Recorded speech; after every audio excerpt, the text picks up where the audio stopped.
سلامتی ہے۔ سلامتی ان آنکھوں پہ جو ہدایت پہ نظریں جمائے بیٹھی ہیں، ان کانوں پہ جو ذکر خیر کے منتظر رہتے ہیں، اور ان قدموں پہ جو ہدایت کی راہ پہ گامزن ہیں۔ السلام علیکم ورحمۃ اللہ وبرکاتہ۔ تمام تعریفیں خدائے بزرگ و برتر کے لیے جو وحدہ لا شریک ہے، نہ کوئی ثانی نہ کوئی ہمسر۔ درود لامحدود محبوب رب الودود، راحت العاشقین مراد المشتاقین حضرت محمد مصطفیٰ، آپ کی آل پاک، آپ کے جانثار انصار اور اصحاب پر زنمن۔ آپ دیکھ رہے ہیں خصوصی نشریات اور ہمارا یہ تسلسل کا پروگرام الف لام میم۔ میں آپ کا میزبان محمد اویس ربانی تہ دل سے آپ کو کہتا ہوں خوش آمدید۔ پروردگار نے فرما دیا بسم اللہ الرحمن الرحیم، وَإِذَا سَأَلَكَ عِبَادِي عَنِّي فَإِنِّي قَرِيبٌ أُجِيبُ دَعْوَةَ الدَّاعِي إِذَا دَعَانِ۔ جب میرے بندے پکارے نا، ان سے کہو کہ وہ قریب ہے اور بہت قریب ہے، جواب دیتا ہے، سنتا ہے تمہاری بات کو۔ یہی نہیں بلکہ مختلف مقامات پہ جناب زکریا علیہ السلام کا سورہ آل عمران میں ذکر آیا کہ انہوں نے جب وہاں پہ پکارا اور اسی پکارنے کو دعا کہا گیا، اور پھر اس دعا کے حوالے سے حکم آیا آپ بارہا اپنے رب کو پکاریں۔ یہی نہیں، حضرت انس بن مالک رضی اللہ عنہ فرماتے ہیں کہ حضور والا صلی اللہ علیہ وآلہ وسلم فرماتے ہیں کہ الدعاء مخ العبادتی، دعا عبادتوں کا مغز ہے، یہ مرکز ہے، محور ہے، اسی سے انسان کی ارتقاء ہوتی ہے، یہی انسان کو پروردگار سے قریب کرتا ہے۔ حضرت سلمان فارسی رضی اللہ عنہ بیان فرما رہے ہیں کہ دعا اور نیکی دو ایسی چیزیں ہیں، دعا ہی ہے جو تقدیر میں کوئی رد و بدل کر سکتی ہے، ورنہ اس کے علاوہ تقدیر کو کوئی چیز نہیں چھیڑ سکتی، اور نیکیاں ہیں جو عمر میں اضافہ کا سبب بنتی ہیں، باعث بنتی ہیں۔ ضرمن دعا کا کلچر ہمارے ہاں صرف رسمی حد تک رہ گیا، بلکہ میں افسوس کے ساتھ کہہ رہا ہوں کہ اب رسم میں بھی دعا نہیں ہوتی ہے۔ دعا سے مراد کیا ہے کہ بس چند لوگوں کے سامنے ہاتھ اٹھا دینا اور ان کو یہ دکھا دینا کہ ہم آپ کے غم میں دکھ میں شریک ہیں، یا پھر آپ کی خوشیوں کے اظہار میں ہم آپ کے ساتھ ہیں۔ اصل میں تو یہ روحانی کنیکشن ہے، اور انسان پورے وجود کے ساتھ، پوری توجہ کے ساتھ مالک کائنات سے، وحدہ لا شریک سے متوجہ ہو کے، پکار کے، چیخ کے، رو کے، گڑ گڑا کے مانگتا ہے۔ اس لیے ہم نے دیکھا ہے کہ اولیاء کرام اور وہ لوگ جو پروردگار سے رشتہ جوڑتے ہیں، تزکیہ نفس کے سلسلے میں دعا پہ بڑی توجہ دیتے ہیں۔ ہم نے آج تلاش کرنا ہے کہ ہمارے پاس دعاؤں کا ذخیرہ کون کون سا، کہاں کہاں، اور پھر کن کن اوقات میں ہے، اور پھر کن کن عنوان سے ہے۔ میں خوش آمدید کرنا چاہتا ہوں آج کے اس پروگرام میں تشریف فرمائیں بہت ہی پیارے، گفتگو کا ایک خاصہ رکھتے ہیں۔ مجھے ہمیشہ اطمینان ہوتا ہے آپ سے علم کی حدت لے کے۔ مفتی وسیم بندگی، السلام علیکم ورحمۃ اللہ۔ وعلیکم السلام ورحمۃ اللہ وبرکاتہ۔ کیسے مزاج حضور والا، خیریت سے ہیں؟ شکر اللہ کا۔ میں خوش آمدید کرنا چاہتا ہوں اپنے دوسرے مہمان کو، اور ان سے بہت ہی اچھے انداز سے، بلکہ نہ صرف گفتار میں بلکہ کردار میں بھی تبلیغ مجھے میسر آتی ہے۔ میں خوش آمدید کرنا چاہتا ہوں علامہ شبیر حسین طاہری کو۔ السلام علیکم ورحمۃ اللہ۔ وعلیکم السلام ورحمۃ اللہ۔ کیسے مزاج، خیریت سے؟ اللہ کا شکر ہے، دعائیں۔ السلام میں مفتی صاحب یہ جاننا چاہتا ہوں کہ دعا اصل میں کیا اوقات کے اوپر اس کا انحصار ہے؟ چند وقتوں میں دعا مانگی جائے، چند وقتوں میں دعا نہ مانگی جائے؟ دعا مختصر ہونی چاہیے؟ مسنون دعائیں ہی اثر کرتی ہیں، انسان خود سے کچھ نہیں مانگ سکتا؟ اعوذ باللہ من الشیطان الرجیم، بسم اللہ الرحمن الرحیم۔ ادعونی استجب لکم، صدق اللہ العظیم۔ دیکھیے، دعا حقیقت میں بندے کا اپنے رب سے ایک رابطے کا نام ہے۔ یہ ضرور ہے کہ دعا الفاظ پر بھی مشتمل ہوتی ہے، لیکن دعا کے اندر تاثیر اس وقت پیدا ہوتی ہے کہ جب آپ کے اندر دعا کی قبولیت کی کیفیت پیدا ہو جاتی ہے۔ سبحان اللہ۔ تو یہ ایک کیفیت کا بھی نام ہوتا ہے۔ اب دعا مانگنے کا بھی قرآن میں حکم ہے، اور دعا کے آداب کا بھی تذکرہ ہے، سبحان اللہ۔ اور بعض احادیث میں دعا کے اوقات کا بھی تذکرہ ہے، ایام کا بھی تذکرہ ہے۔ تو یہ ساری ہی باتیں سامنے رکھ کر اگر ہم اس پر گفتگو کریں تو اس کا خلاصہ سامنے آئے گا کہ دعا کے آداب، اس کا طریقہ اور اس کا وقت، کون کون سی ایسی چیزیں جو دعا کے قبول ہونے میں ممد و معاون ثابت ہو سکتی ہیں۔ پہلی بنیادی بات تو یہ ہے، دعا کبھی چھوڑنی نہیں چاہیے، کیونکہ حدیث پاک میں ہے کہ دعا مومن کا ہتھیار ہے۔ ایسے ہی ہے۔ لہٰذا دعا تو ہمیشہ، یہ عبادت بھی ہے اور یہ رب سے ایک رابطے کا بڑا زبردست طریقہ ہے یہ۔ اور نبی پاک صلی اللہ علیہ وآلہ وسلم نے یہ تعلیم ارشاد فرمائی ہے، فرمایا کہ تم ہر حال میں اللہ سے دعا مانگو۔ لہٰذا اللہ سے دعا کرنے سے کوئی مستغنی نہیں ہے، بلکہ یہاں تک احادیث میں آیا کہ اگر کوئی اللہ سے دعا نہیں کرتا تو اللہ اس پر غضبناک ہوتا ہے۔ اللہ اکبر۔ گویا یہ تو ہم پر لازم ہو چکا کہ ہم دعا مانگیں۔ دعا کی قبولیت کے اصل میں آداب ہیں کہ دعائیں تو ہم اکثر مانگتے ہیں، لیکن اس میں قبولیت کا عنصر بہت کم نظر آتا ہے۔ پہلی بات تو یہ ہے کہ جب ہم دعا کرنے لگیں تو ایسا نہیں ہے کہ جو ہمارا ایک رویہ ہے کہ ہم بڑے خود غرض ہو چکے ہیں. ٹھیک ہے. جی ہاں، ہم خود غرض ہیں، جب ضرورت ہوتی ہے تو تب دعا کر رہے ہوتے ہیں، اور پھر دعا میں بھی ہماری ایک لمبی لسٹ ہوتی ہے جو اپنی فرمائشوں پر مشتمل ہوتی ہے. دعا کا طریقہ یہ حدیث پاک میں آیا، اگر تم چاہتے ہو کہ مشکلات میں تمہاری دعائیں قبول ہوں تو پھر جب خوشی کے عالم میں ہوتے ہو تب بھی رب سے دعا مانگو. مطلب یہ ایک نقطہ سمجھایا کہ یہ رب سے رابطے کا نام ہے، یہ ضرورت کا نام نہیں ہے کہ محض ضرورت بنا کر دعا مانگی جائے. پھر جب دعا مانگی جائے تو اس کے آداب احادیث میں یہ ذکر فرمائے گئے ہیں. عبداللہ بن مسعود رضی اللہ تعالیٰ عنہ فرماتے ہیں کہ جب تم دعا مانگو تو نبی پاک صلی اللہ علیہ وآلہ وسلم نے فرمایا کہ اس کے آداب میں سب سے پہلی بات یہ ہے کہ تم اللہ کی حمد و ثنا کرو. ایسا نہیں اپنی لسٹ شروع کر دی ہے، سب سے پہلے جو ذات اس لائق ہے کہ اس کی تعریف کی جائے پہلے اس کی حمد و ثنا کرو. دوسرا یہ ہے کہ پھر نبی پاک صلی اللہ علیہ وآلہ وسلم پر درود بھیجو. اچھا. اور پھر بعد میں آخر میں فرمایا جو تمہاری گزارشات ہیں وہ اللہ کی حضور پیش کر دو. یہ طریقہ احادیث میں ذکر فرمایا گیا ہے. بہت واضح. یہ بالکل واضح بات ہے. اچھا پھر اس کے ساتھ ساتھ یہ بھی فرمایا کہ جب تم دعا مانگو تو عزم مصمم کے ساتھ، یعنی دعا کی یہ الفاظ نہ ہوں. حدیث میں ذکر فرمایا کہ اے اللہ اگر تو چاہے تو مجھے دے دے. منع فرمایا کیونکہ اللہ کو اختیار تو ہے، تم کیوں اختیار دے رہے ہو؟ تم تو اس امید سے مانگو کہ رب سب کر سکتا ہے، وہ تمہیں عطا کرے گا. بہت پیارے. بہت اور پیارے. اسی طرح یہ بھی فرمایا کہ جب دعا مانگو اس کے آداب میں یہ بات ہے کہ دعا کی قبولیت میں جلدی نہ کرو. اچھا. حدیث میں یہ ذکر ہے، آپ علیہ السلام نے فرمایا اس وقت تک دعا قبول ہوتی رہتی ہے جب تک بندہ دعا کی قبولیت میں جلدی نہیں کرتا ہے. گویا آپ کو جلدی نہیں کرنی ہے، صبر سے کام لینا ہے، اس کی حکمتوں پر مبنی ہے. جب چاہے گا تو تمہیں وہ عطا فرما دے گا. اور انسان تو تخلیق میں وکان انسان عجولہ، جلد باز ہے، جلدی کرتا ہے. آپ نے بہت اچھی بات کی مجھ سے جب آپ فرما رہے ہیں کہ انسان دکھوں میں تو یاد کر لیتا ہے، خوشیوں میں شریک نہیں رکھتا. وہ مجھے یاد آ رہا ہے فَأَمَّا الْإِنسَانَ إِذَا مَا ابْتَلَاهُ رَبُّهُ فَأَكْرَمَهُ وَنَعَمَهُ وَيَقُولُ رَبِّي أَكْرَمَنِ. علامہ صاحب دعا، میں دل میرا کر رہا ہے کہ میں اس انداز سے پوچھوں اگر یہ اوفینسو نہ ہو، دعا کی طرف کتنا دھیان دیا گیا ہے یا فقط نادی علی اور یا علی مدد پہ انحصار ہے؟ دعا کے لیے کچھ خزانہ ہمارے پاس موجود ہے؟ بہت خوب، بہت ہی بہترین سوال ہے آپ کا. میں بھی یہی چاہ رہا تھا کہ پہلا سوال آپ کا کچھ اس طرح کا ہو کہ ہم دعا کی اہمیت کو بیان کر سکیں. ہم اپنی گفتگو کا آغاز دعا کی فضیلت اور دعا کی اہمیت سے کریں. دعا اتنی اہم شے ہے کہ قرآن مجید میں خود پاک پروردگار اپنے بندوں سے کہتا ہے کہ مجھ سے مانگو، مجھ سے طلب کرو. جس طرح کہ مفتی صاحب نے بھی سرنامہ میں قرآن مجید کی اس آیت کو لیا کہ ادعونی استجب لکم، مجھ سے دعا مانگو میں تمہاری دعاؤں کو قبول کروں گا. مجھ سے طلب کرو، میرے پاس آؤ. اللہ بندے کو اپنے پاس اپنی بارگاہ میں بلانا چاہتا ہے. قرآن مجید میں بہت ساری دعائیں بھی ہیں، ابھی اگر ہمیں وقت ملا تو ہم ان دعاؤں کو بھی ذکر کریں گے. اور جس طرح سورہ مبارکہ بقرہ کی آیت نمبر 186 کو آپ نے سرنامے میں لیا، بسم اللہ الرحمن الرحیم، اذا سألک عبادی انی فانی قریب اجیب دعوت الداع اذا دعان فلیستجیبوا لی ولیؤمنوا بی لعلہم یرشدون. تو یہ کیا ہے؟ پروردگار کیا کہہ رہا ہے؟ اذا سألک عبادی، حبیب جب میرے بندے آپ سے پوچھیں انی میرے بارے میں، فانی قریب تو ان سے کہیے کہ میں نزدیک ہوں، میں قریب ہوں. اجیب دعوت الداع اذا دعان، اور جب کوئی دعا مانگنے والا دعا مانگتا ہے، جب کوئی پکارنے والا مجھے پکارتا ہے تو میں اسے جواب دیتا ہوں. فلیستجیبوا لی، تو بس مجھے پکارو. ولیؤمنوا بی، اور مجھ پر یقین رکھو، مجھ پر ایمان رکھو، مجھ پر یقین رکھو. اب دیکھیے پروردگار عالم خود کہہ رہا ہے، وہ خالق اور مالک ہو کر، وہ پاک پروردگار ہو کر ہم سے کہہ رہا ہے کہ مجھ سے مانگو. حالانکہ وہ بن مانگے بھی دے سکتا ہے اور بن مانگے دے بھی رہا. کیا بات ہے بھائی دیکھیں ہمارے پاس جو کچھ ہے یہ سب کچھ ہم نے اس سے مانگا تو نہیں ہے نا. اس نے ہمیں بہت کچھ بن مانگے ہی دیا ہے. سب سے پہلے تو یہ دیکھ لیجئے کہ اس نے ہمیں انسان پیدا کیا، تو ہم تو تھے ہی نہیں نا. ہم نے تو نہیں کہا تھا کہ ہمیں انسان پیدا کر. یہ پتھر بھی اس کی مخلوقات ہیں، جمادات بھی اس کی مخلوقات ہیں، نباتات بھی اس کی مخلوقات ہیں، حیوانات بھی اس کی مخلوقات ہیں، حشرات بھی اس کی مخلوقات ہیں.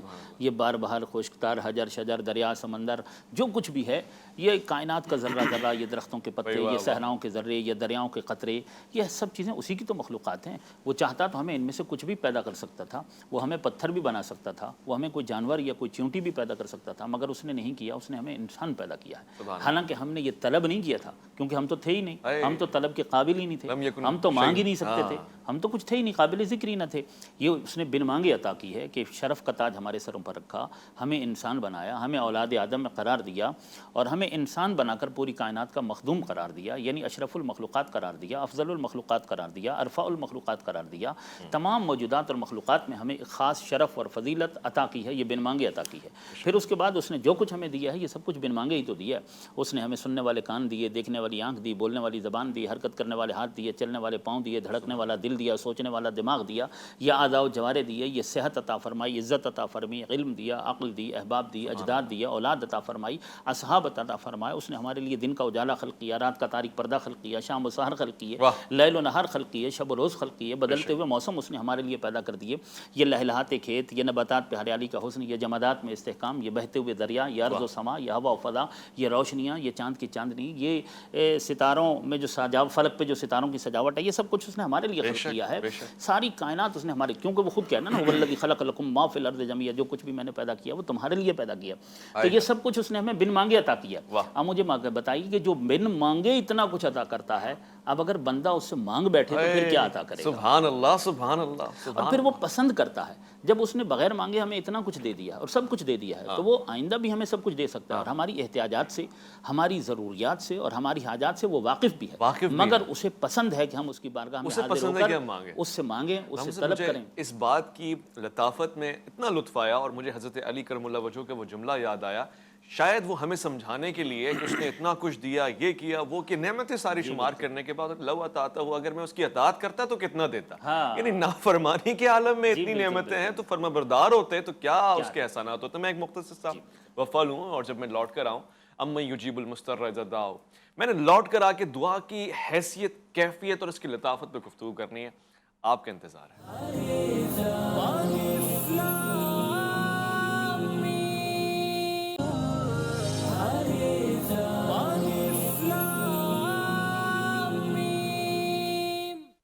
خوش آمدید. آپ کو پتہ ہے کہ ہمارے معاشرے میں ایک سروے کے مطابق زیادہ تر انحصار جادو، ٹونا، ٹوٹکے، بابا جی کا کہنا اور پھر اس کے بعد وہ وظیفے جو شاید قرآن اور سنت سے بہت ہی دور ہیں ان کے اوپر انحصار ہوتا ہے. یعنی اصل چیز تو دعا ہے، اور دعا ہمارے یہاں صرف ایک عارضی لگلگائے زبانی بن گئی. ہاں جی دعا کر دینا، آپ کی دعا سے خیریت ہے. وہ تو دعا ہی نہیں کرتا آپ کے لیے، بلکہ وہ تو آپ پہ حسد کرتا ہے. اب اس کی دعا سے آپ کی خیریت کہاں ہے؟ اور جی اتنا بڑا مکان ملا لیا. ٹھیک ہے یہ جملے اچھے ہیں، عربی میں دعائیہ کلمات بولے جاتے ہیں، ملنے پہ دعائیہ کلمات، بچھڑنے پہ، اٹھنے پہ، بیٹھنے پہ ہمارے یہاں زیادہ ہونا چاہیے. مگر ہمارے یہاں جو دعا کے بھی اندر مغز ہے نا وہ غائب ہو کے، یعنی خلوص، یعنی وہ جو کیفیت ہے وہ غائب ہو رہی ہے. میں مفتی صاحب یہ جاننا چاہتا ہوں کہ دعا کی کیفیت کو کیسے بحال کریں، اور پھر کیسے نماز میں ہم دعائیہ کلمات بول سکتے ہیں، کیا اس کی اجازت ہے؟ پہلے تو نماز سے متعلق جو آپ نے پوچھا وہ جواب دے دیتا ہوں. نماز کے اذکار چونکہ وہ تو باقاعدہ شریعت میں متعین ہو چکے ہیں، لہٰذا انہیں تو تبدیل نہیں کیا جا سکتا ہے. البتہ صرف اتنی بات ضرور ہے کہ جس طرح ہم رکوع سے جب کھڑے ہوتے ہیں تو پڑھتے ہیں ربنا ولک الحمد، تو اس میں کچھ اور بھی آثار میں کلمات ہیں جو تھوڑے سے طویل ہیں، یعنی وہ دعا میں مستعمل ہیں. یا اسی طرح جب آپ تشہد میں بیٹھتے ہیں تو جو مسنون دعائیں ہیں، خاص طور پر لوگ یہی ایک دعا پڑھتے ہیں معروف ہے رب اجعلنی مقیم الصلاۃ، اس کے علاوہ بھی مسنون دعائیں وہ بھی وہاں پڑھی جا سکتی ہیں. لیکن کچھ جگہوں پر تو اذکار متعین ہیں وہی پڑھیں گے. لیکن یہ بھی سمجھنے والی بات ہے جو اذکار اللہ نے متعین فرمائے وہ بذات خود دعا ہے. اچھا سورہ فاتحہ ہم پڑھتے ہیں، سورہ فاتحہ مکمل دعا ہے. لیکن اصل جو آپ کا سوال ہے نا کہ وہ کیفیت کا پیدا ہونا، دعا تو اپنی جگہ موجود ہے، ہمارے اندر وہ کیفیت نہیں ہے. دیکھیں حدیث پاک کے اندر آتا ہے کہ اللہ رب العالمین غافل دل کی دعا کو قبول نہیں فرماتا ہے. یعنی جب آپ دعا مانگ رہے ہیں تو آپ نماز کے اذکار کی صورت میں یا ویسے مانگ رہے ہیں، اگر آپ کا دل غافل ہے تو دعا کی کیفیت نہیں بنے گی اور دعا قبول نہیں کرے گا اللہ، کیونکہ حدیث پاک میں آیا. یعنی یہ غافل دل کیا ہوتا ہے؟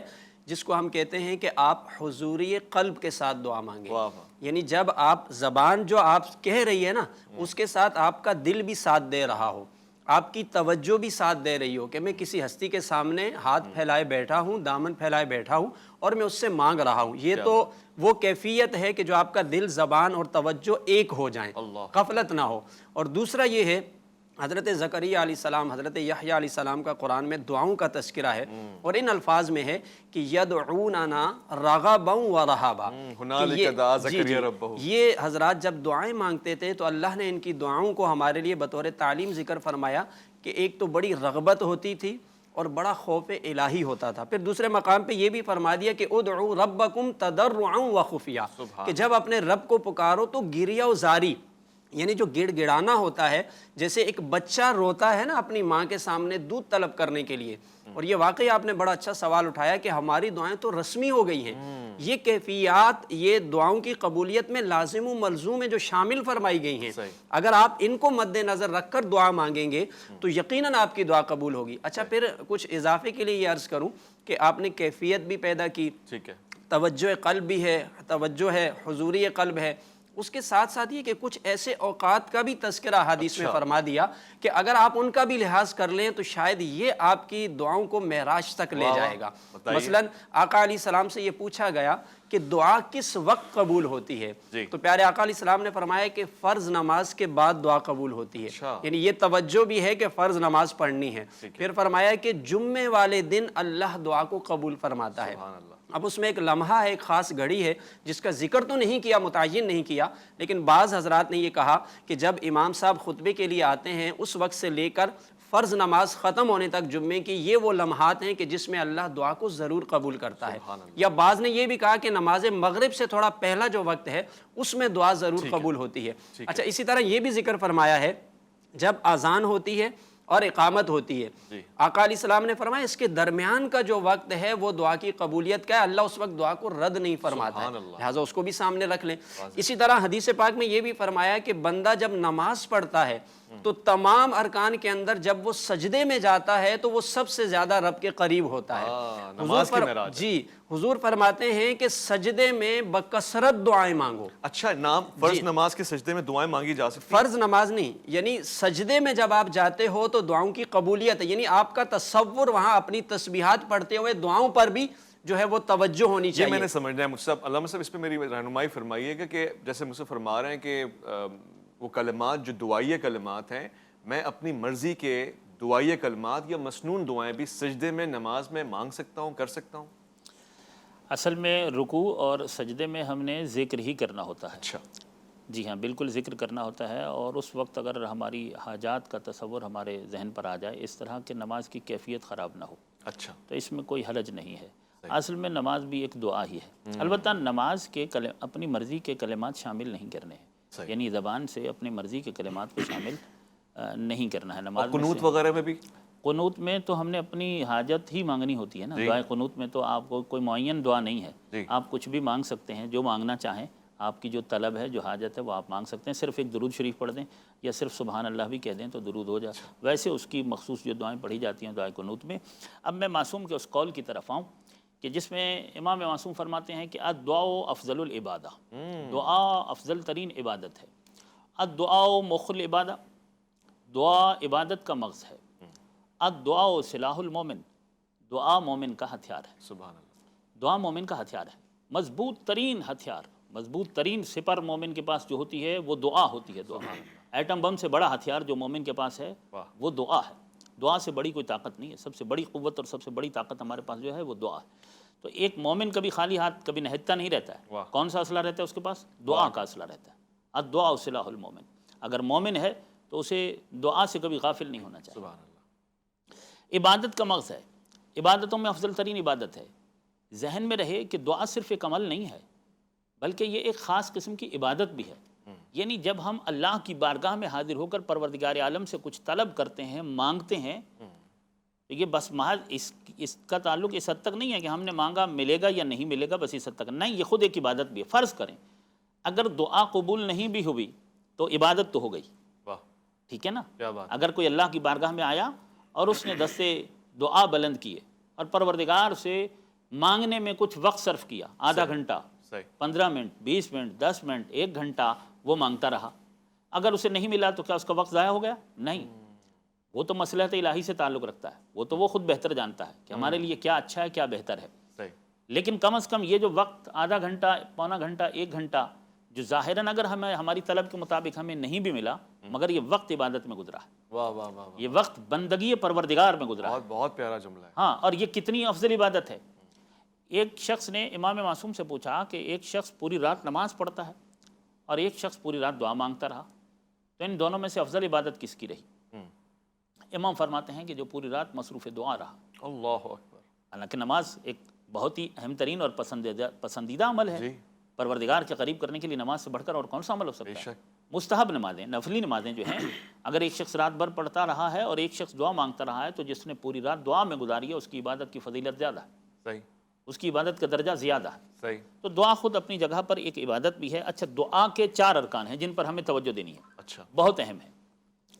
اس میں کیا ہوتے ہیں؟ سب سے پہلے مدعو، نمبر 2 داعی، نمبر 3 دعا، نمبر 4 مدعو لہ۔ اچھا، ٹھیک ہے؟ صحیح۔ نمبر 1 مدعو، مدعو، جس سے ہم دعا طلب کر رہے ہیں، جس سے ہم دعا مانگ رہے ہیں، وہ کون ہے؟ وہ اللہ کی ذات ہے، سبحان اللہ، وہ رب العالمین ہے، بے شک، وہ پاک پروردگار ہے۔ بے شک۔ تو مدعو، داعی وہ بندہ کے جو دعا کر رہا، دعا جو کچھ ہم ہاتھ اٹھا کر مانگ رہے ہیں، سبحان اللہ۔ مدعو لہ وہ خاص حاجتیں کہ جن کے لیے ہم پروردگار کی بارگاہ میں حاضر ہوئے ہیں۔ اچھا، مدعو لہ سے مراد ہے وہ حاجتیں یا وہ ہماری ضرورتیں کہ جن کی وجہ سے ہم آئے ہیں اللہ کی بارگاہ میں، صحیح، ان چاروں پر نگاہ ہونی چاہیے۔ سب سے پہلے تو مانگنے والے کو، جس سے مانگ رہا ہے، اس کی معرفت ہونی چاہیے۔ صحیح ہے، واہ واہ، ٹھیک ہے؟ مدعو پروردگار کی معرفت ہو صحیح، کہ وہ احد ہے، صمد ہے، لم یلد ولم یولد ہے، ولم یکن لہ کفوا احد ہے، بے مثل ہے، بے نظیر ہے، لا شریک، لا زمان، لا مکان، لا محدود ہے، پھر محسن ہے، مہربان ہے، رحمان ہے، رحیم ہے، کریم ہے، جواد ہے، سبحان اور اس کی بارگاہ سے کبھی کوئی خالی واپس نہیں جاتا ہے، وہ بن مانگے بھی عطا کرنے والا ہے، تو اس کی معرفت کا ہونا ضروری ہے۔ یہ مدعو ہے، یہ مدعو، یعنی مدعو سے مراد اللہ۔ میں نے علامہ صاحب سمجھنا ہے اس کو، مدعو ہی پہ تو ساری توجہ ہونی چاہیے، ساری اصل میں توجہ، وہی ہے۔ جی، اور یہ حالانکہ کافی نہیں، وہ 4 سٹیپس آپ نے بہت پیارے بتائے ہیں، مگر مدعو تو مین مرکز ہے، مین مرکز ہے۔ میں ایک مختصر سے وقفہ لے رہا ہوں، میں لوٹ کر آؤں گا، اور پھر دعا کی کیفیات کو بھی سمجھ لیا میں نے مزید استفسار کرنا ہے، دعا کے ان 4 حصوں میں جانا ہے اور پھر آپ تک پیغام کو پہنچانا ہے۔ ایک مختصر سے وقفہ ہے، آپ نے لوٹ کر آنا ہے، اور اس پورے وقفے میں اگر آپ نے کچھ کرنا ہے تو صرف دعا ہی مانگنی ہے۔ آئیے، انتظار ہے آپ کا۔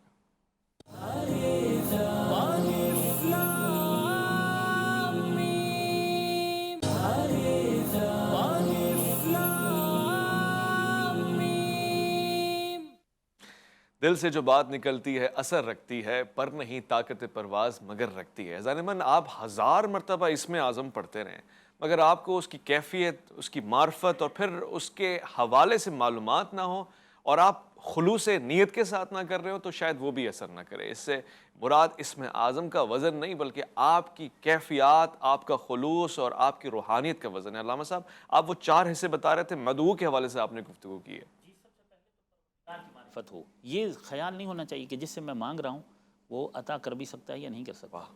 وہ کریم ہے اور اس کے خزانوں میں کسی طرح کی کوئی کمی نہیں ہے۔ اس نے اپنا تعارف قرآن مجید میں اس طرح کروایا ہے کہ للہ ملک السماوات والارض، جو کچھ زمینوں اور آسمانوں میں ہے وہ سب خدا ہی کا ہے، وہی خالق ہے، وہی مالک ہے۔ تبارک الذی بیدہ الملک، برکت ہے وہ اللہ کے جس کے ہاتھ میں ملک ہے۔ سبحان اللہ، وہو علی کل شیء قدیر، وہ اللہ وہ ہے کہ جو ہر چیز پر قدرت رکھتا ہے۔ بے شک، وہ مالک بھی ہے، مختار بھی ہے، قادر بھی ہے، اور زمین و آسمان میں جو کچھ ہے اس کو پیدا کرنے والا وہی ہے، اور ان کے خزانوں میں جو کچھ ہے وہ سب اسی کا ہے۔ والذی خلق الموت والحیات، زندگی بالکل، موت اس نے وہی پیدا موت کو پیدا کرتا ہے، وہی زندگی کو پیدا کرتا ہے۔ ہمارے پاس جو کچھ ہے پہلے بھی اسی کا دیا ہوا ہے، تو اس کی عطا میں کوئی کمی نہیں ہے۔ اسے بخیل سمجھ کر یا اس کی عطا میں کمی کا تصور نہیں ہونا چاہیے۔ پروردگار کی معرفت ہونی چاہیے۔ چونکہ وقت کم ہے تو تیزی سے آگے بڑھ جاؤں۔ داعی جو دعا مانگنے والا ہے اسے اپنے اوپر بھی توجہ دینی چاہیے۔ اچھا، اس حالت میں دعا کے لیے اللہ کی بارگاہ میں نہ آئے کہ ہر طرف سے موانع اور رکاوٹیں اس کے ساتھ ہوں کہ جو دعا کو عرش الہی تک پہنچنے نہیں دینی۔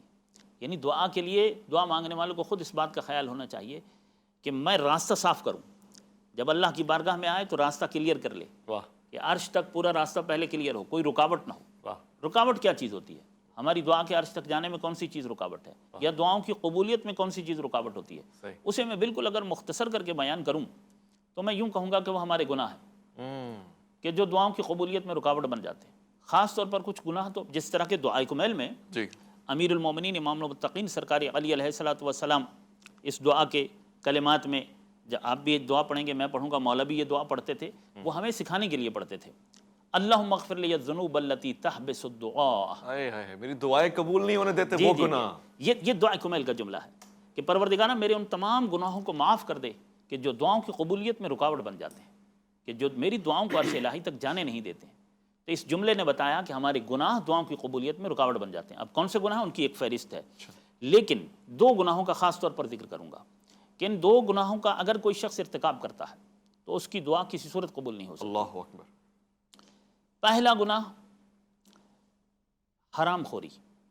اگر کسی شخص کے پیٹ میں حرام جاتا ہے، اگر کسی کا رزق پاکیزہ نہیں ہے، اگر خود کو اور اپنے بچوں کو حلال اور پاک روزی نہیں کھلا رہا ہے تو اس شخص کی دعا قبول نہیں ہوتی، اللہ اکبر۔ بلکہ روایات میں اس کا کوئی بھی عمل قبول نہیں ہوتا۔ اللہ حرام کھانے والے کی نماز اور روزہ بھی قبول نہیں ہے، اس کا حج بھی قبول نہیں ہے، اس کی کوئی اور عبادت بھی قبول نہیں ہے۔ تو سب سے پہلے ہماری غذا پاکیزہ ہو، ہمارا رزق حلال، ہمارا لباس حلال پیسے سے بنے، جس کے لیے ہم اللہ کی بارگاہ میں یہ لباس پہن کر جاتے ہیں نا، یہ مباح ہونا چاہیے اور حلال پیسے سے بنا ہوا ہونا چاہیے۔ جس گھر میں ہم رہتے ہیں وہ حلال پیسے سے بنا ہوا ہونا چاہیے۔ جن برتنوں میں ہم کھانا کھاتے ہیں وہ حلال پیسے سے ہم نے خریدے ہوئے ہوں۔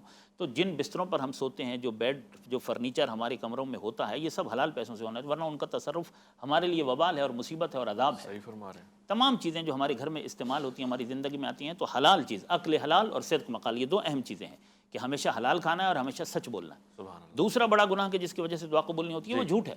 جھوٹ ہے۔ جھوٹ ہے، جس زبان سے جھوٹ نکلتا ہے آئے اور مسلسل نکلتا ہے، آئے ہائے ہائے۔ جھوٹ بولنے والے کی دعا قبول نہیں ہوتی ہے۔ اللہ تو یہ دو بڑی رکاوٹیں اللہ ٹھیک ہے نا، ایک لقمہ حرام اور دوسرا زبان سے جھوٹ کا نکلنا۔ اللہ اگر کوئی انسان ہمیشہ سچ بولے اور ہمیشہ حلال کھائے، اس کی دعا قبول ہوتی ہے۔ اس کی دعا قبول ہوگی۔ بالکل یعنی آپ ہوتی نے ایک پیاری بات کر دی مصعب کہ اس کے لیے ضروری نہیں ہے کہ وہ بہت ہی کوئی عارف بیٹھا ہو یا پھر اس کو نسبی طور سے بڑا مقام حاصل ہو، مگر وہ سچ بولے، حرام خوری نہ کرے۔ میں چاہتا ہوں اس پہ بھی پیغام جائے کہ دعا کی اثر اور قبولیت میں کیا چیز ہے جو فائدہ دیتی ہے؟ دیکھیے دعا قبول نہ ہونے کی بھی کچھ اس کے پیچھے کچھ وجوہات ہیں، کچھ چیزیں ہیں۔ ایک تو یہ ہے کہ جو دعا کے آداب ہیں، اگر آپ نے ان آداب کا لحاظ نہیں رکھا تو ہو سکتا ہے کہ یہ سبب بھی آپ کی دعا کی قبولیت کے لیے رکاوٹ ہو جائے۔ دوسرا ایک وجہ قرآن پاک کے اندر ذکر فرمائی گئی ہے کہ ہم جو دعا مانگ رہے ہوتے ہیں، اکثر ایسا ہوتا ہے کہ وہ چیز ہمیں نہیں ملتی تو ہمیں اس کے بارے میں معلوم نہیں ہوتا کہ یہ ہمارے لیے فائدہ مند ہے یا نقصان دہ ہے۔ تو اس کا ذکر قرآن میں فرمایا وَعَسَىٰ أَن تَكْرَهُوا شَيْئًا وَهُوَ خَيْرٌ لَكُمْ وَعَسَىٰ أَن تُحِبُّوا شَيْئًا وَهُوَ شَرٌّ لَكُمْ۔ ہو سکتا ہے ایک چیز تمہیں ناپسند ہے لیکن وہ تمہارے لیے بہتر ہو، اور ایسا ہو کہ ایک چیز تم پسند کر رہے ہو وہ تمہارے لیے نقصان دہ ہے۔ تو بعض دفعہ دعا اس وجہ سے بھی قبول نہیں ہو رہی ہوتی کہ وہ ہمارے لیے نقصان دہ ہوتی ہے اور اللہ اسے بہتر جانتا ہے۔ اور ایک چیز اور ہے، دعا ہم جتنی بھی، جیسے کہ شروع میں یہ ذکر ہوا نا، دعا عبادت ہے، تو آپ نے تو عبادت کر لی ہے، فرق صرف یہ ہوا کہ جو آپ نے طلب کیا تھا وہ نہ ملا۔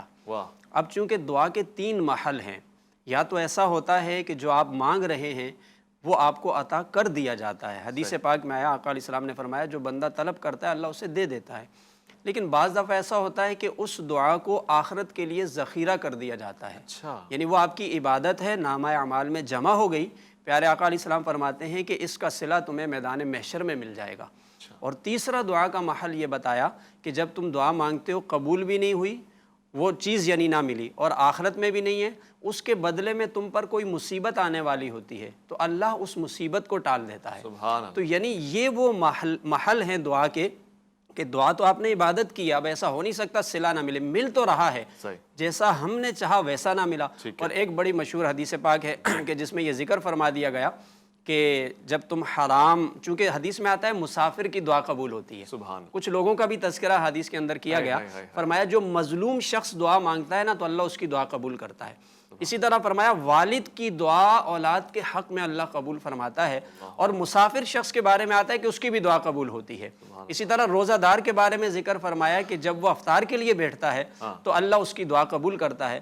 عادل حکمران، انصاف کے ساتھ چلنے والا حاکم جب دعا کے لیے ہاتھ اٹھاتا ہے اللہ اس کی دعا بھی قبول کرتا ہے۔ اچھا، اب مسافر کے بارے میں آیا کہ اس کی دعا قبول ہوتی ہے، لیکن ایک حدیث پاک کے اندر یہ ذکر کیا کہ ایک مسافر شخص جو سفر کر کے حج کے لیے جا رہا ہے، اتنا لمبا سفر کر کے وہاں پہنچا ہے، وہ جب دعا کرتا ہے تو اسے آگے سے جواب ملتا ہے کہ تمہاری دعا قبول نہیں ہے۔